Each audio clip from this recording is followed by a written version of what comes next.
I'm a spirit speaking, truth seeking, heart reaching, knowledge leaking, seeds sowing, harvest reaping, man of me to me. I have yet to leave, I'm still breathing. To quit, I have no reason. I mean, I'm asleep, but I be trying to live my dream. I cannot even act if it's all easy. Either you gon' do it or you don't really. It ain't no in between. Baby, you can ask the sun. It's an everyday theme. Consistency in your routine is how you bring reality. Working like a slave, that's how I made this masterpiece. Living like a god, I lay at night, I rest in peace. They remember me, but I am not Haram or beef. Peace, peace, peace, peace, peace. All the light seekers out there. Welcome back for another session of the BBT Friday Night Book Club reading. I'm Barclay Bay. I'm back here for another nice little interesting book I think you guys will appreciate here this evening. Before we get going, we want to first off with our Moorish American prayer, and then we'll get right into the proceedings this evening. So appreciate y'all. Allah, Father of the universe, Father of love, truth, peace, freedom, and justice. Allah is my protector, my guide, and my salvation by night and by day through his holy prophet, Noble Ali. Peace, peace, peace, peace, peace. Islam, Islam, Islam, Islam. We appreciate y'all being here again, like we said, for this Friday night book reading. And for those that may be new, we do this every single Friday night at 6 o'clock. At least I'm here on the West Coast time, so it's 6 o'clock on the West Coast, 8 o'clock Central, 9 o'clock Eastern Standard Time. We usually, one of us within the BBT, we will pick a particular book that we like to go over. It doesn't always have a specific topic or a specific theme behind it. Certainly it's just something that maybe is just on our heart, or something that we find interesting, or something maybe we've been diving into a little bit that we'll go ahead and pull out and go ahead and read here. I believe last week we had my man Moso do a nice little book reading, which was solid. And so I'm going to try to come in here today and do something maybe a little bit different. I mean, again, these readings are about one, just being able to display the plethora of books that we have here and available at the Burning Bush Tabernacle Science Temple and School, making those things available here for the general public. Also, just having an opportunity just to do some reading. What is the old saying? Reading is fundamental. So as often as we get an opportunity to read, it's just helpful for building a repository of words and information, and just being able to just keeping that muscle strong, right? They say anytime you're not using a particular muscle, it has the ability to atrophy. Well, I would think reading kind of serves in the same purpose. You know, when you're not reading, then you just don't have the same rhythm as when you're continually, regularly getting through books. And I would think if you listen to most successful people in whatever genre, especially business or other areas in life, they would always tout probably reading as one of the most proficient and beneficial tasks that they do on an everyday basis. So as Sheik always said, it's 24 hours in the day. You know, you got to figure out, what are you doing with those hours? Are we willing to substitute screen time, as they call it, you know, which is scrolling through Facebook or IG or whatever? Are you willing to substitute that so you can get 20, 30 minutes, an hour of reading in each day? I think if you do that, I think you really, really appreciate, what reading can do for you. So without further ado, as I'm kind of rambling on here, I will go ahead and pull up the book that we are reading from here today. It's called Thought Power. Thought Power. Not sure what the front of the book looks like. Oh, this is what the front of the book looks like. Thought Power by Sri Swami Shivananda. I hope I'm saying these names correctly. Forgive me if I'm not trying to butcher anybody's particular name, just trying to do the best I can. And so I may not know the exact or the perfect pronunciation, but certainly, like I said, just forgive me. So without further ado, we'll go ahead and get into the readings. I'm going to do probably the publisher's note, the preface here, or preface, depending on how you like to pronounce it. And then probably chapter 1 will be what I'll do here in today's reading. And then we'll call it a day. So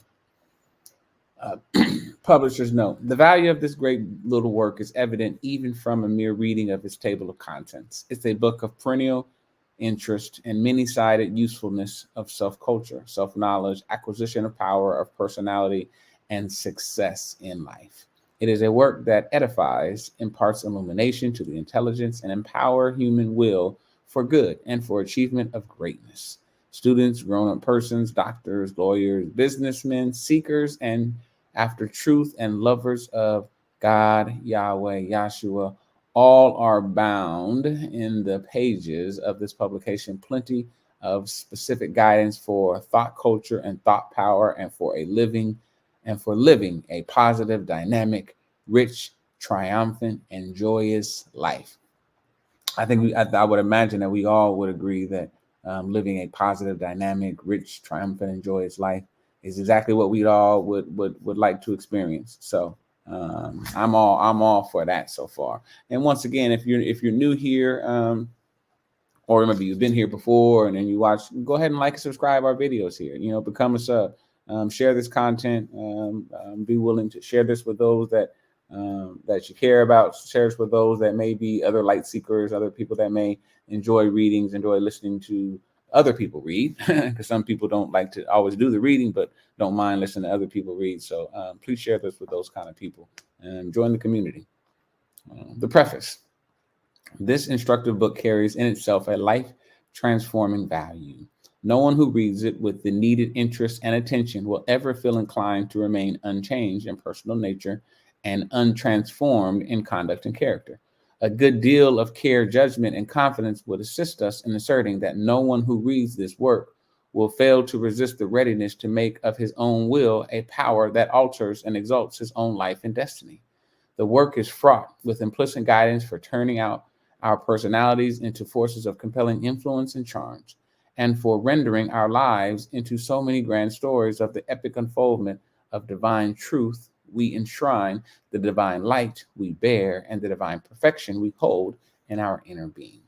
This is a simple, straightforward, inspiring book that holds out many methods for culture and nature of power thought, or thought power. It is also the work that presents us with many useful suggestions which enable us to reach a region beyond the terrain of thought and its power, a realm of transcendental experience in God consciousness.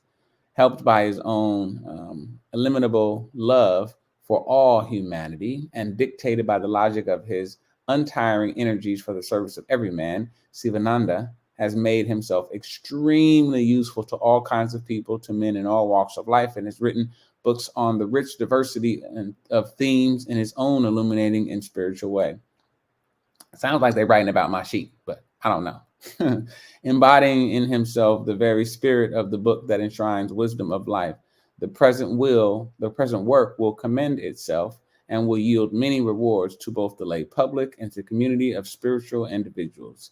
It will be found very valuable, more particularly by persons who, while not believing in any religion, not giving over to love any God, not subscribing to any article of faith, are yet eager to live a life of power, purity, peace, prosperity, progress, happiness, and fulfillment right in the environs of their work-a-day world.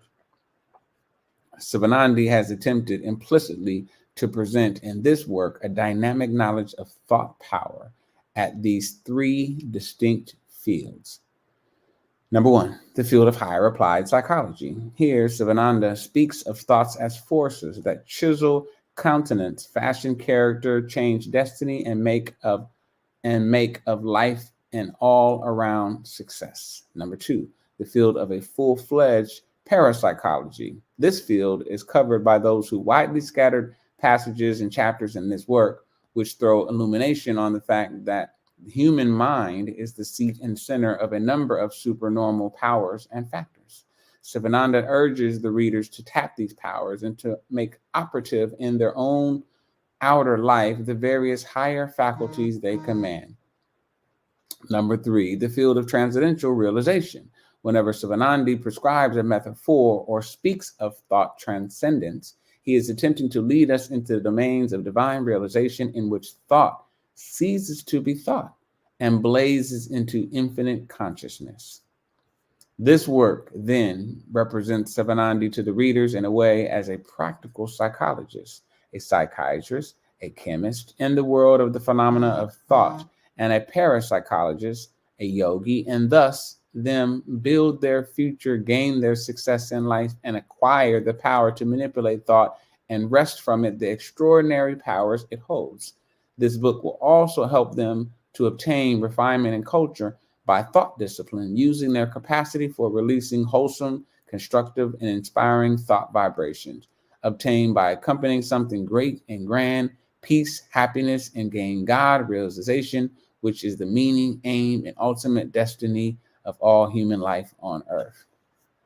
You ever read like a preface or an introduction? I feel like I read it more with prefaces, and it just gets you like super excited to want to read the book. That's just kind of how this book is. I don't know why. So again, there's a couple chapters, and we're probably just going to get into chapter 1, which is thought power, its physics, and its philosophy. And so that's my intent, is just to get through chapter 1. Again, there's a number of chapters on here. Just really quickly, chapter 2, thought power, its laws and dynamics. Chapter 3, value and uses of thought power. Chapter 4, the functions of thought power. Chapter 5, the development of thought power. Chapter 6, thoughts, their varieties and their conquest. Chapter 7, positive methods for thought control. Chapter 8, patterns of thought culture. Chapter 9, from thoughts to thought transcendence. Chapter 10, the metaphysics of thought power. Chapter 11, thought power for God realization. Chapter 12, thought power for a new civilization. So, some very interesting topics. But we're just going to get into chapter 1 here today. That's all we're going to do today. So thank you guys for being here with us. Again, chapter 1, thought power, its physics, and its philosophy. Thought excels light in speed, while light travels at a rate of, I think that's supposed to be 1 million, or is that 186,000 miles per second?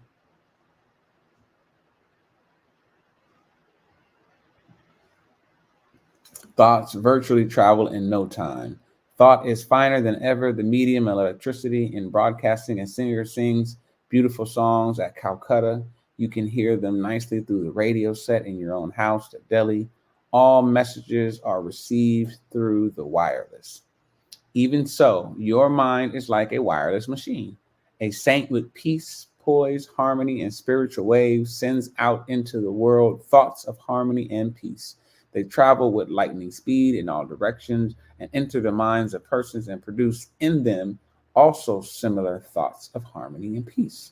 Whereas a worldly man whose mind is full of jealousy, revenge, and hatred sends out discordant thoughts, which enters the minds of thousands and stirs in them similar thoughts of hatred and discord. And I think this is so true.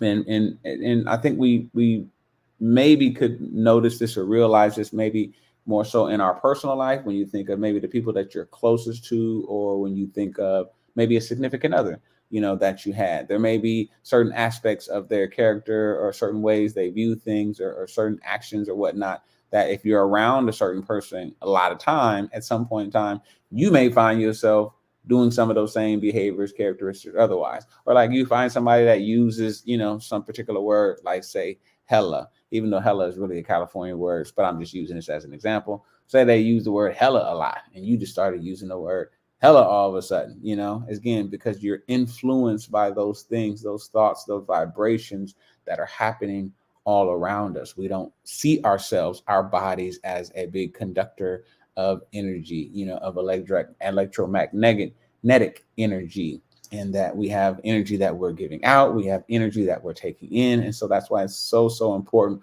for us to be so mindful of this temple, this body that we have, that we take care of it, by, being healthy as possible as we can, not just in water, but also in thoughts and actions and deeds.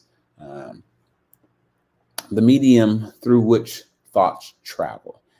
If we throw a piece of stone in a tank or a pool of water, it will produce a succession of concentric wave travelings all around from the affected place. The light of a candle will similarly give rise to the waves of ethereal vibrations traveling in all directions from a candle.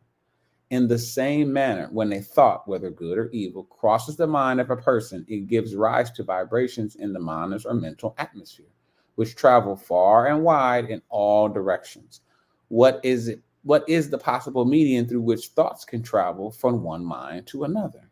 The best possible explanation is that manas, or mind substance, fills all space like ether, and it serves as the vehicle for thoughts.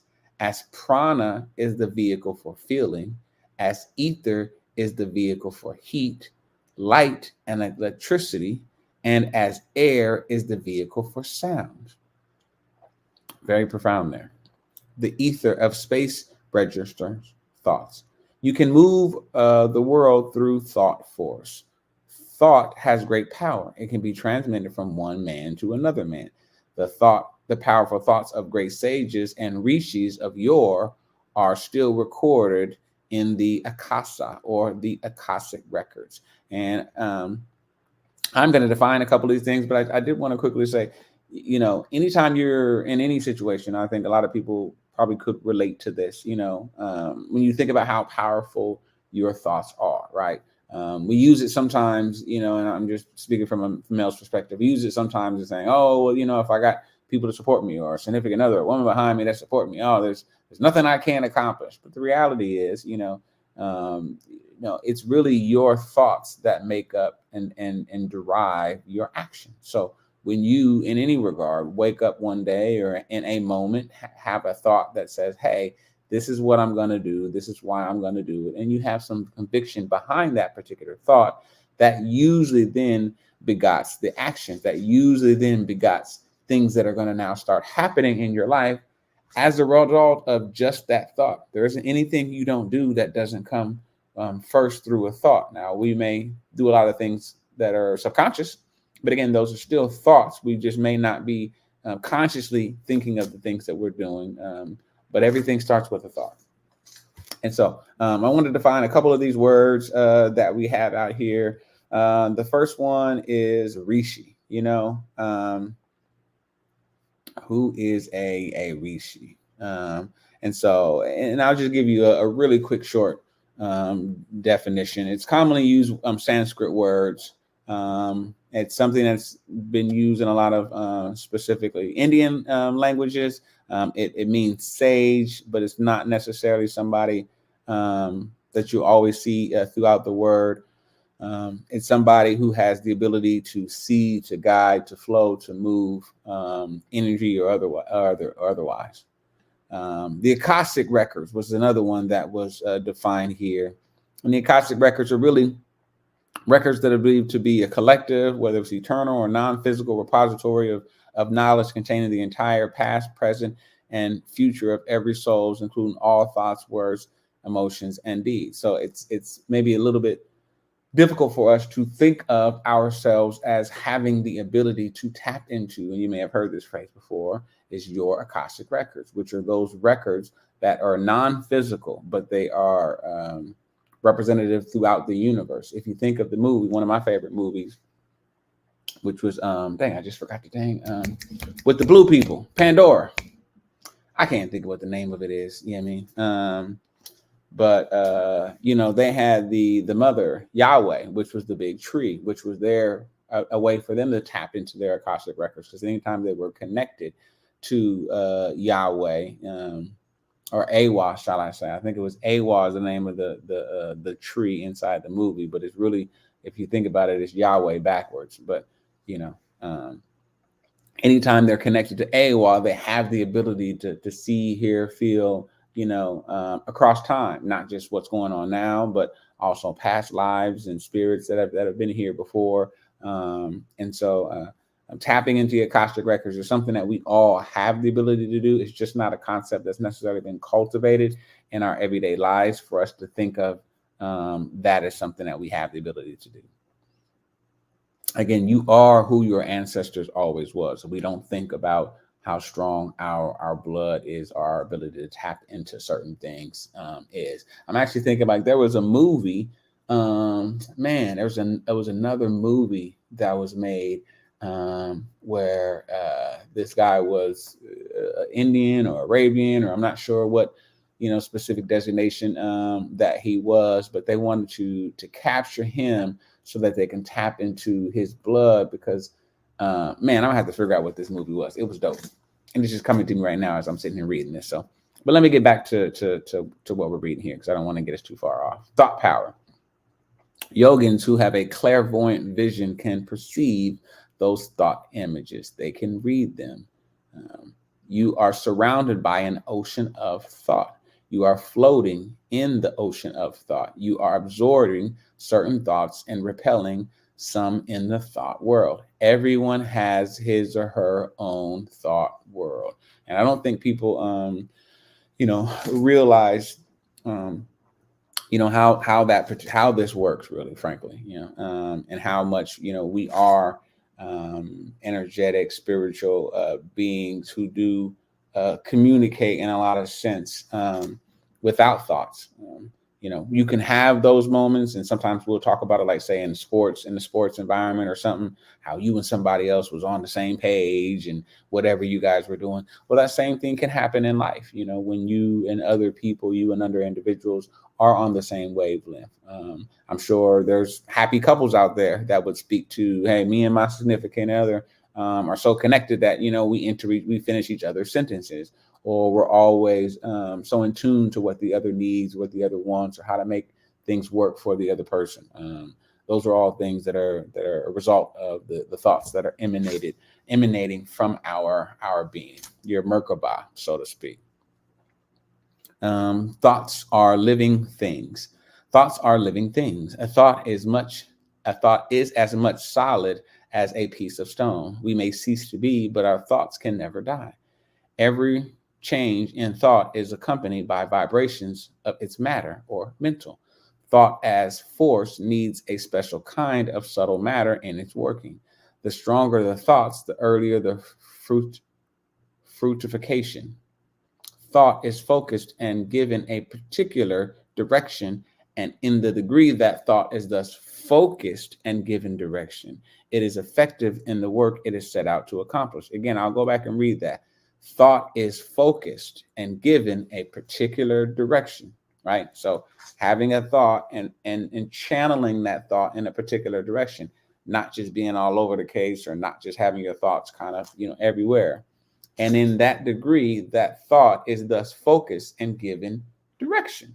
When you have a thought and you can channel it, it's now given direction. And when a thought is now given direction, it has the ability to be effective in the work that it was sent out to do, right? As an example, if you have a thought, my thought is, hey, I'm going to clean up my house today. I want my house to be clean. This is a Friday. When I grew up, Friday was the day you cleaned the house. I mean, it was like the family cleaning day. We didn't do a whole lot on Friday, so we was always at home. So if you have a thought, like I do a lot of times, that, hey, I want to clean my house. I want to experience what a clean house is like and what that feeling is like.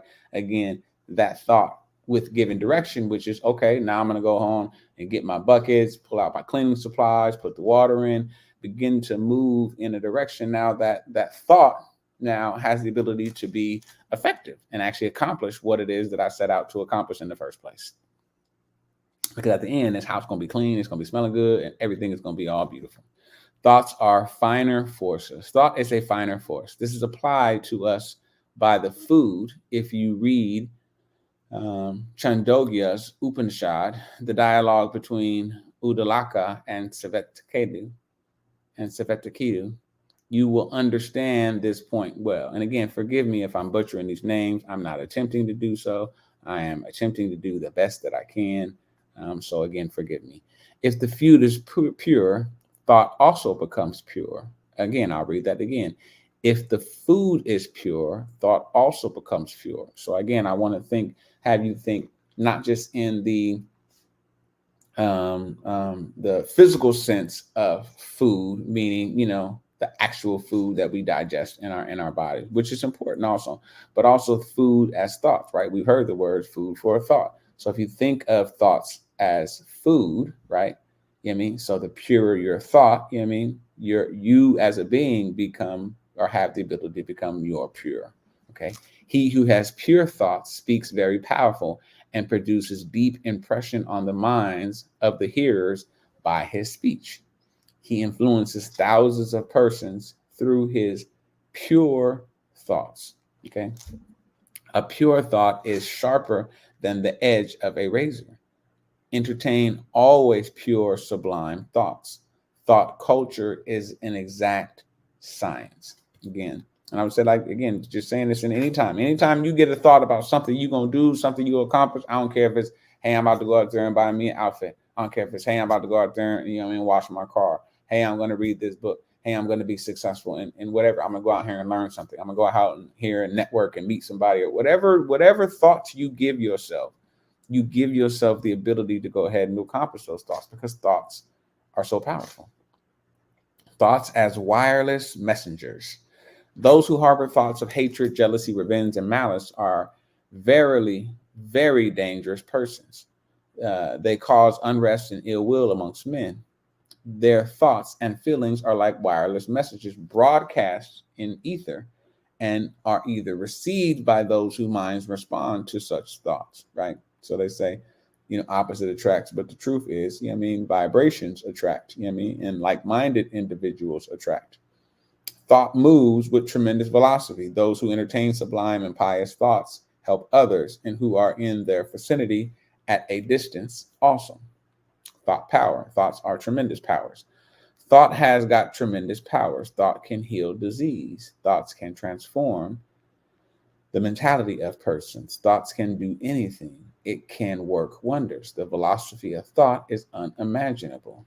Thought is a dynamic force. It is caused by the vibrations of the psychic prana or sukushma prana on the mental substance. It is a force like gravitation, cohesion, or repulsion. Thoughts travels or moves. And again, I know the Bible talks about this. The Quran speaks about meditation and how important meditation is. And I would say, for those that have never done meditation or have struggled with being able to stay focused during the meditation, I would say there's so many healing components of meditation that it's an important thing to keep trying to figure out, keep trying to work at. And I know it's hard, right, to sit there and try to say, all right, I'm not going to think about, what I'm going to do, or you trying to control your thoughts, and, just keep working on trying to find a way to meditate, because there are so many positive attributes. Again, I know the Bible references, the Quran references, meditation as a huge part about life. And I would say anybody, I think, who spent any time doing meditation in any way, shape, or form would be able to tell you of many positive aspects that come from it. So thought waves and thought transference. What is this world after all? Is it nothing but the materialization of the thought forms of Hiranyagarbha, or God? You have got waves of heat and light and electricity in science. There are also thought waves in yoga. Thought has tremendous power. Everybody is experiencing the power of thought unconsciously to a greater or lesser degree. Great yogins like Yanadev, Bhartrihari, and Patanjali used to send and receive messages to and from distant persons through mind telepathy, or mental radio, and thought transference. Telepathy was the first wireless telegraph and telephone service ever known to the world. I know I feel like I've experienced telepathy before. And so if you ain't never experienced it before, and we probably have, some sense of something, it is a mind-blowing thing. Just as you take physical exercises, play games such as tennis and cricket in order to maintain physical health, you will have to maintain mental health by radiating the right thought waves, by taking sattvic food, mental recreation of an innocent and harmless nature, change of mood, relaxation of mind by entertaining good, ennobling, and sublime thoughts, and by cultivating the habit of cheerfulness, or as another word I can say, gratitude. Cultivating the habit of gratitude, being grateful. And I think that is something that I know I have grown a tremendous amount, which is becoming more and more grateful as my days have gone on, especially over the last few years here being associated with the BBT. And we talk about so much how important it is to be grateful and to show gratitude. I also have shared this before, that there were times growing up when I was taught to say thank you to my mom for making food, right? I mean, my mom was a good cook, so she made a lot of good meals. So I was always taught, hey, say thank you, boy. Say thank you. But there's a difference between saying thank you and being thankful, right? Those are two different things. And so I think as gratitude is part of, I think, being thankful, is understanding why you're saying thank you, right? Because that helps you be more present in a moment, right? You're not thinking about a whole bunch of other stuff. You're actually able to be here in this moment and appreciate, each moment for what it is, and trying to be thankful therein. Okay, marvels of thought vibrations. Every thought that you send out is a vibration which never perishes. It goes on vibrating every particle of the universe. And if your thoughts are noble, holy, and forcible, they set in vibration every sympathetic mind. Unconsciously, all people who are like you take the thought you have projected, and in accordance with the capacity they have, they send out similar thoughts.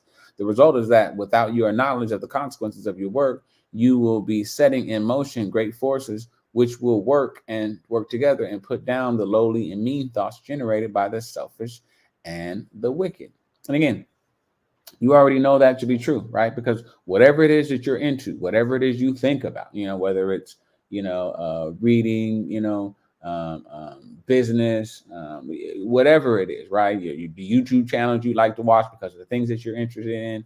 Well, again, putting out those thoughts, those same people that have those same interests, that have the same desires, you guys do become a quote unquote attracted to each other, because you guys end up in the same platforms. You end up looking at the same things. You end up reading the same things. And when you end up having a conversation with somebody and you realize, oh, you share some of the same thoughts, it's just a positive thing, because you realize you're in a space, a safe space, if you will, where you can share things. And it's like-minded individuals who are willing to share in that with you.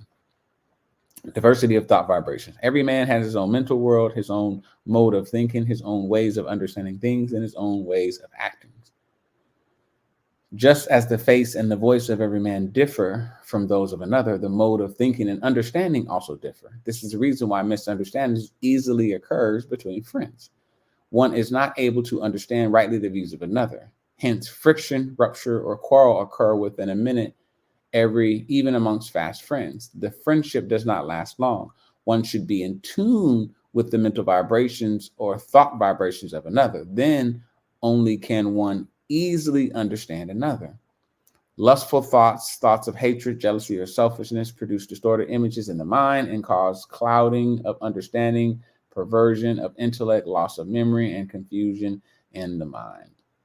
Which is, let's clean it up. Again, that's not to say that, we can't enjoy things that come along with being an adult, but having lustful thoughts in mind and hatred, those are just things that we all have to work on. And I would say, I think more people probably could be a bit more honest with themselves about ways they feel, about things that they allow or they entertain themselves, frustrations that we have about certain situations. When you look at them, you might come back and realize you were the problem. You were the one that was really the issue. I think almost everything in life, there's a couple of books, As a Man Thinketh, As a Woman Thinketh, and I think those both books kind of illustrate, and a lot of what we're saying right here is just you've got to be able to see whatever you're experiencing in life, good, bad, and different, whatever it is, it is a direct result of actions, and kind of relating to the book that we're talking about again, thoughts which become actions that you have made. And so it's important to when we're in those moments, and we all get there. We all have those moments when you're just like, oh my gosh, why me? Why did this happen? You also have to, at some point in time, hopefully mature to the point where you can realize, hey, I was a part of why this is happening to myself. I'm just not a complete innocent victim. There is something that I have done, maybe in the recent past, maybe in the long past. There's something that has brought me to this point where I'm experiencing this right now. And it's not necessarily somebody else's fault. It's mine. Conservation of thought energy. In physics, you have the term power of orientation. Though the mass of energy is there, the current will not flow. It must be connected to the magnet, and then the electric current will flow through the power of orientation. Even so, the mental energy which is dissipated and misdirected in various worthless worldly thoughts should we be well directed in proper spiritual channel.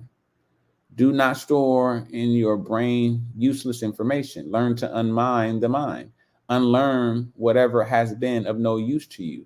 Then only you can fill your mind with divine thoughts. You will gain new mental strength, and the dissipated mental rays are collected now, as the dissipated mental rays are collected now. Again, and I really like that. It says, unlearn whatever has been of no use to you. And I think a lot of times if we again go back and look at things that we have done or whatever, we can realize that sometimes we have been unwilling to make the change that was necessary in life. Even when presented with the information, even with shown, exactly how it's having an impact directly on your life. It's our inability to want to change, or learn something new or try something new. That oftentimes is our demise. The cell theory and the thoughts. A cell is a mass of protoplasm with a nucleus. It is endowed with intelligence. Some cells secrete while other cells excrete. The cells of the testes secrete semen. The cells of the kidneys excrete urine.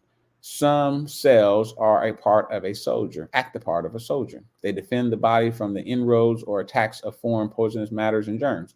They digest and throw them out. Some cells carry food materials to the tissues and organs. The cells perform their work without your conscious volition. Their activities are controlled by the sympathetic nervous system. They are in direct communication with the mind and the brain. Every impulse of the mind, every thought is conveyed to the cells. They are greatly influenced by the varying conditions or state of mind. If there are confusion, depression, or the negative emotions and thoughts in the mind, they are telegraphically transmitted through the nerves to every cell in the body. The soldier cells become panic-stricken. They are weakened. They are not able to perform their function properly. They become inefficient. Some people are extreme body conscious and possess no idea of self. They live irregular and disciplined lives and fill their stomachs with sweets, pastries, and so on. There is no rest for the digestive and the eliminating organs. They suffer from physical weakness and diseases. The atoms, molecules, or cells in their bodies produce discordant or inharmonious vibrations. They have no hope, confidence, faith, serenity, and cheerfulness. They are unhappy. The life force is not operating properly. Their vitality is at low ebb. Their mind is filled with fear, despair, worry, and anxiety. And I would ask yourself, are you one of those people? Have you experienced any of what we just read in that last paragraph? Again, it's just something to ponder on. Primal thoughts in a modern science. Thought is the great force on earth. Thought is the most powerful weapon in the armor of the yogi. Constructive thought transforms, renews, and builds. The far-reaching possibilities of this force were most accurately developed to perfection by the ancients and put to the highest possible use. For thought is the primal force at the origin and back of all creation. The genesis of the entire phenomenal creation is given as a single thought that arose in the cosmic mind. The world is the primal idea made manifest. The first thought became manifest as a vibration issuing from the eternal stillness of the divine essence. This is the reference in the classic terminology of the Icha, desire of the Hiranyagarbha, cosmic soul, that originates as a spandana or vibration. This vibration is nothing like the rapid oscillation to and fro of physical particles, but is something infinitely subtle, so subtle as to be even inconceivable to the normal mind. But this has made it clear that all forces are ultimately reasonable into a state of pure vibration. Modern science is also newly arrived at the conclusion after its prolonged researches in extreme physical nature. And we know one of the basic, one of the basic laws of nature, laws of the universe is nothing rests. Everything is in vibration at all times. Radium and rare yogi. Radium is a rare commodity. Yogins who have controlled their thoughts are also very rare in this world, like radium. Just as sweet perfume continuously emanates from an incense stick, so also divine perfume and divine effulgence, which is magnetic Brahmic aura, radiate from the yogi who has controlled his thoughts and who is constantly dwelling on Brahman or the infinite. The effulgence and perfume of his face is Brahma Varchas. When you hold in your hand a bouquet made of jasmine, rose, and champaka flowers, the sweet perfume pervades the whole hall and tickles all alike. Even so, the perfume or fame of reputation, yas and kirti, of a yogi who has controlled his thoughts spreads far and wide. He becomes a cosmic force. Thought, its weight, size, and shape. Every thought has got weight, size, shape, form, color, quality, and power. A yogi can see all the thoughts directly within his inner yogi eye. Thoughts are like things, just as you hand over an orange to a friend and take it back. Also, you can give a useful, powerful thought to a friend and also take it back, which is to pour into somebody, right? We've all been on the recipient end of somebody pouring into you, somebody giving you a powerful thought, right? It's important for us also to be mindful of the thoughts that we can pour into anybody. And some of us have struggles. Some of us are better at giving information than we are at receiving feedback, right? We've got to have balance there, right? It's important to be able to be there for others and to be able to give them positive words, feedback, whatever case may, affirmation. We also have to be able to accept that on the other end, okay? And sometimes we have to be not allow your ego to stand in your way of being able to accept the assistance. Thought is a great force. It moves, it creates. You can work wonders with the power of thought. You must know the right technique of handling and manipulating a thought. Thought is form, its name, and color. Suppose your mind is rendered perfectly calm, entirely without thoughts. Nevertheless, as soon as thought begins to rise, it will immediately take name and form. Every thought has a certain name and a certain form. Thus, you find that every idea that man has or can have must be connected with a certain word as its counterpart. Form is the grosser name of the finer state of a single manifestation power called thought. But these three are one. However, there is one. The other two also are there. Wherever the name is, there are form and thought. A spiritual thought has yellow color. A thought charged with anger and hatred is of a dark red color. A selfish thought has a brown color, and so on. Thought is power, workings, and uses. Thought is a vital, living, dynamic, the most dynamic power, the most vital substance, irresistible force existing in the universe. Through the instrumentality of thought, you acquire creative power. Through thought passes from one man to another. It influences people. A man of powerful thought can influence readily people of weaker thoughts. There are nowadays numerous books on thought culture, thought power, thought dynamics. A study of them will give you a comprehensive understanding of thought, its power, its working, and its usefulness. I'm getting closer to the end. We live in a boundless world of thoughts. Thought alone is the world alone, the great plains, the old age, death, and the great sin, earth, water, fire, air, ether. Thought binds a man. He who has controlled his thought is a veritable God on this earth. You live in a world of thoughts. First is thought. Then there is the expression of that thought through the organ of speech. Thought and language are intimately connected. Thoughts of anger, bitterness, and malice injure others. If the mind, which is the cause of all thoughts, vanishes, the external objects will disappear. Thoughts are things: sound, touch, form, taste, odor, the five sheaths, the waking, the dreaming, and the deep sleep states. All these are the products of mind. Sankalpa, passion, anger, bondage, time, know them to be the result of mind. Mind is the king of the indriyas, or senses. Thought is the root of all mental process. The thoughts that we receive all around us are in the mind in form or substance. Thought creates, thought destroys. Bitterness and sweetness do not lie in the subject. They are in the mind, in the subject, in thinking. They are created by thought. Through the play of the mind or thought upon objects, proximities appear to be a great distance, or vice versa. All objects in this world are unconnected. They are connected and associated together only by thought, by the imagination of your mind. It is the mind that gives color, shape, qualities to these objects. Mind assumes the shapes of any object it intensely thinks upon. Friend and enemy, virtue and vice are in mind only. Every man creates a world of good and evil, pleasure and pain, out of his own imaginary only. Good and evil, pleasure and pain do not proceed from objects. These things belong to the attitude of the mind. There is nothing pleasing, nothing good nor pleasant in the world. Your imagination makes it so. Thoughts, electricity, and philosophy. Thoughts are giant powers. Thoughts are more powerful than electricity. They can control your life, mold your character, and shape your destiny. Mark how one thought expands into many thoughts within a short time. Suppose you get an idea to set up a tea party for your friends. The one thought of a tea invites instantaneously the thoughts of sugar, milk, teacups, tables, chairs, tablecloths, napkins, spoons, cakes, biscuits, etc. So this world is nothing but the expansion of thoughts. The expansion of thoughts of the mind towards the object is bondage, and the renunciation of thoughts is liberation. You must be very watchful in nipping the thoughts in the buds. Only then will you be really happy. Mind tricks and plays. You must understand its nature, ways, and habits. Then only can you control it very easily. The world's most extraordinary book of practical philosophical idealism of India is Yoga Vasistha. The gist of the work is this: the non-dual Brahman or the immortal soul alone exists. This universe as universe is not.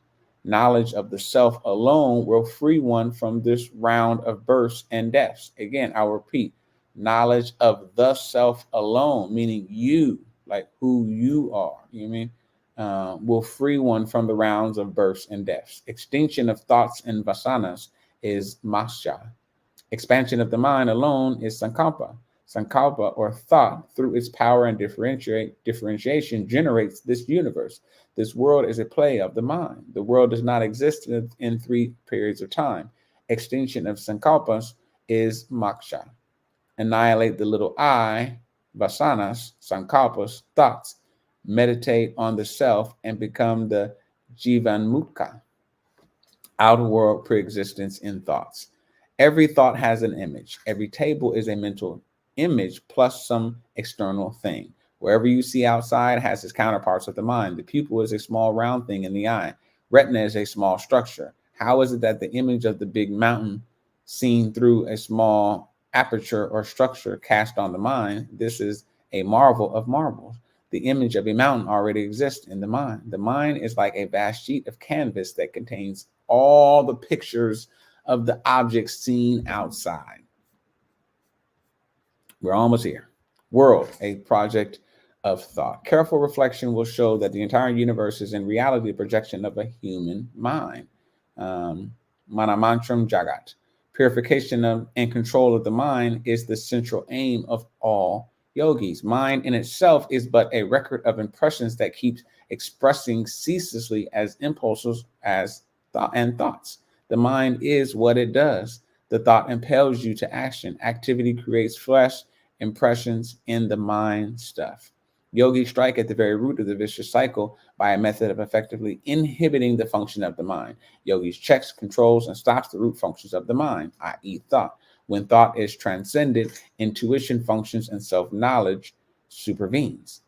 Thought has the potency of creating or unfolding the world of the twinkling of an eye. Mind creates the world according to its own sankalpa or thought. It is the mind that creates this universe, manatram, jagat, or manakalapitam jagat. Through the play of the mind, a kalpa is reckoned by its as a moment of and vice versa, like a dream generating another dream in the mind having no visible form generates existing visibles. Thoughts, words, and the timeless reality. It is the mind that is the root cause of the tree of samsara, with its thousands of shoots, branches, tender leaves, and fruits. If you annihilate thoughts, you can destroy the tree of samsara at once. Destroy the thoughts as soon as they arrive. The root will dry up the annihilation of thoughts, and the tree of samsara will wither soon. This demands considerable patience and perseverance. You will be bathed in the ocean of bliss when all thoughts are extirpated. This state is indescribable. You will have to feel it yourself. Just as the fire is absorbed into the source when the fuel is burnt out, so also the mind is absorbed into its source, the Atman, when the sankalpas or thoughts are annihilated. Then one attains Kavaila, the experience of the timeless reality, the state of absolute independence.